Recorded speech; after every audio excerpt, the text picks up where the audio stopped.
एड़ी का दर्द एक ऐसी समस्या है जिसमें पैर जमीन पर रखते ही असहनीय दर्द होता है। इस तरीके की समस्या अधिकतर स्त्रियों में होती है। सामान्यतः यह परेशानी 30 से 50 साल की महिलाओं में, या जो लोग बहुत देर तक लंबा खड़े होकर के कार्य करते हैं, या जो लोग मैराथन रनर्स होते हैं, उनको इस तरीके की दिक्कत महसूस होती है।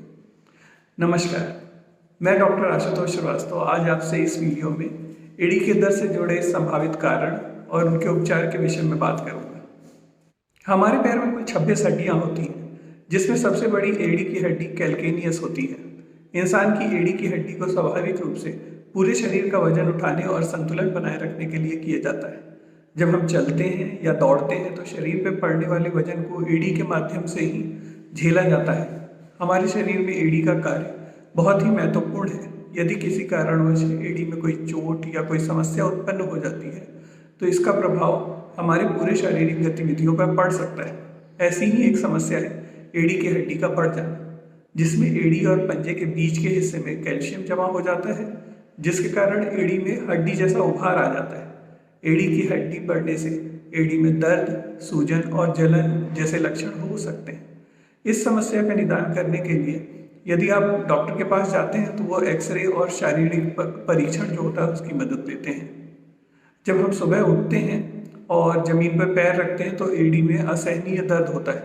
उसका कारण यह होता है कि एड़ी के ऊपर की जो मसल होती है, जिसे प्लांटर फेशिया बोलते हैं, वो बहुत ही टाइट हो जाती है और उसी के कारण इसमें दर्द होता है। ऐसी स्थिति में 10-15 कदम चलने से धीरे धीरे पेन खत्म होना शुरू हो जाता है। यदि आप मैराथन रनर हैं और लॉन्ग डिस्टेंस में लगातार रनिंग करते हैं तो ऐसी अवस्था में एड़ी पर जो दबाव पड़ता है उसकी वजह से भी एड़ी में सूजन आ सकती है, जिसे स्ट्रेस फ्रैक्चर कहते हैं। इन दोनों कारणों के अलावा भी यदि एड़ी में दर्द हो रहा है, जो कि बहुत ही कॉमन है, तो उसके लिए पैर की मसल प्लास्टर फेशिया जिम्मेदार होती है। इसे समझने के लिए पैर की संरचना को देखना आवश्यक है। पैर का तलवा एक आर्क की तरीके से होता है, जिसमें बीच में थोड़ा सा गैप होता है और खड़े होने पर प्लांटर फेशिया का ही यूज होता है। यदि हम लंबे समय तक खड़े रहते हैं तो यह टाइट हो जाती है खिंचाव के कारण। जब हम सुबह उठते हैं और जमीन पर पैर रखते हैं तो जहाँ प्लांटर फेशिया हड्डी से जुड़ता है वहाँ पर अत्यधिक पेन होना शुरू हो जाता है और वहाँ पे स्वेलिंग भी आ सकती है। एक अन्य कारण में कभी कभी काफ मसल नीचे आकर के जहाँ एड़ी से चिपकती है वहाँ पर भी सूजन आ सकती है और पेन हो सकता है।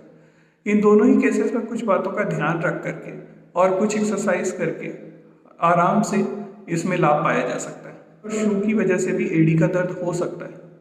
जॉगिंग, रनिंग और डेली यूज़ की शूज़ जो होती हैं वो अलग अलग तरीके की होती हैं। नॉर्मल यूज़ में सॉफ्ट चप्पल और शू का यूज़ करना चाहिए, और रनिंग या जॉगिंग के लिए ऐसा शू होना चाहिए जिसकी एड़ी पे जो कुशन लगा होता है वह मोटा और थोड़ा हार्ड हो। बहुत सॉफ्ट होने पे दौड़ते समय एड़ी का जो इम्पैक्ट होता है वो सीधे प्लांटर फेशिया पे पड़ता है और उस पर फ्रैक्चर होने की संभावना रहती है। अतः हमें कोशिश करनी चाहिए कि सही साइज और सही टाइप की जो शूज़ हैं उनको यूज़ करें। कई बार हाई हील्स की वजह से भी प्लांटर फेशिया पर प्रेशर पड़ता है जिसकी वजह से पेन हो सकता है। ऑल ऑफ सडन कोई नई एक्टिविटी शुरू करना है, जैसे लंबे समय तक डांसिंग कर लेना या पहले ही दिन बहुत लंबा जॉगिंग कर लेना या रनिंग कर लेना, भी दर्द के संभावित कारण हो सकते हैं। जूते के अंदर विशेष रूप से बनाए गए मोजों का इस्तेमाल करें जो एड़ी पे दबाव को कम करता है। जब आप नंगे पैर चलते हैं तो आपके प्लांटर फेशिया पर अधिक दबाव पड़ता है, इसलिए नंगे पैर ना चलने की कोशिश करें। हमेशा उचित नाप और आरामदायक जूते पहनें, यह आपके पैर से दबाव और दर्द को कम करता है। दर्द से छुटकारा पाने के लिए पिंडली की मांसपेशियों को स्ट्रेच वाली जो एक्सरसाइजेज होती हैं उससे दर्द में कमी आती है। सूजन को नियंत्रित करने के लिए बर्फ का इस्तेमाल किया जा सकता है। यह एड़ी की हड्डी के बढ़ने के दर्द को कम करता है और मांसपेशियों को आराम देता है। इस व्यायाम में सीढ़ी या किसी ऐसे सरफेस पे जो जो प्लेन सरफेस है उससे थोड़ा सा ऊंचा हो, उस पर खड़े हो जाते हैं। एक बात का ध्यान रखते हैं, कोई चीज़ पकड़ने के लिए हमारे पास हो। जैसे यदि हम सीढ़ी पर इस अभ्यास को कर रहे हैं तो रेलिंग हमारे पास रहती है, तो रेलिंग का सपोर्ट ले लेते हैं जिससे गिरने का भय नहीं रहता है। और जैसा कि वीडियो में दिखा रहे हैं कि अब इसको जो पंजा है, पंजे के बल खड़े होकर के बाकी एड़ी जो है उसको ऊपर की ओर स्ट्रेच करते हैं और थोड़ी देर रोकने का अभ्यास करते हैं, जितनी भी देर हो पाए 5 से 10 सेकंड तक होल्ड करने की कोशिश करते हैं, फिर नीचे की ओर एड़ी को ले आते हैं। इस एक्सरसाइज को कम से कम 15 बार करते हैं और इसे दिन में कम से कम कोशिश करें कि 2 से 3 बार अवश्य करें। यदि आपको दोनों एड़ियों में दर्द हो रहा है तो दोनों एड़ियों को एक साथ कर सकते हैं। यदि एक एड़ी में दर्द हो रहा है तो एक एड़ी के साथ भी किया जा सकता है इस अभ्यास को। इस दूसरे अभ्यास में एक कुर्सी पर बैठ जाते हैं और जमी हुई पानी की बोतल पर पैर रख करके उसे पैरों के नीचे रोल करते हैं। जमी हुई पानी की बोतल उपयोगी होती है क्योंकि बर्फ़ सूजन को कम करने में मदद करती है। पानी की बोतल को धीरे धीरे अपने पैर के नीचे आगे और पीछे रोल करते हैं। अपने पैर के नीचे पानी की बोतल को पंजे से शुरू करते हैं और फिर एड़ी तक लेकर के जाते हैं। इसके लिए हम गेंद का भी इस्तेमाल कर सकते हैं, परंतु ये बर्फ़ की बोतल जो होती है ज़्यादा उपयोगी होती है।